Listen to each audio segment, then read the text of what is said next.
name is Vinodhini.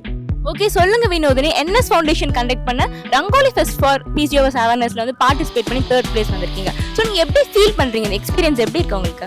ரொம்ப நல்லா இருந்தது. ஆக்சுவலாக நான் பெங்களூர்ல இருந்து வந்திருக்கேன் இந்த அவேர்னஸ் ரங்கோலி ஃபெஸ்ட்டுக்காக. Thank you so much for creating such an awareness for the young ஜென்ரேஷனுக்கு ரொம்ப ஹெல்ப்ஃபுல்லாக இருக்கும். இந்த மாதிரி அவேர்னஸ் ப்ரோக்ராம் கண்டக்ட் பண்றதால சொசைட்டில எந்த மாதிரி இம்பாக்ட்ஸ் வரும் நீங்க நம்புறீங்க? டெஃபினட்டாக நிறைய பேருக்கு PCOS-னா என்னன்னே தெரியாமல் இருக்காங்க இல்லையா? ஃபஸ்ட்டு அதுக்கு என்ன தெரிஞ்சாதான் அவங்க அதை ட்ரீட்மெண்ட்லாம் பண்ண முடியும். So awareness is very important, especially இந்த younger generations. Thank you. And the second place goes to Mano Komali.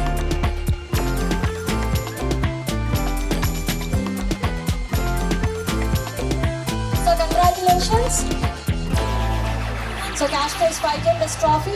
So last time for the first place, we go for countdown 5 and the ready 5 4 3 2 1. Indra. So slot number 104 Indra. So இவங்க நல்ல கைதட்டல் கொடுத்துடலாம். வணக்கம் ma'am, உங்க பேர்?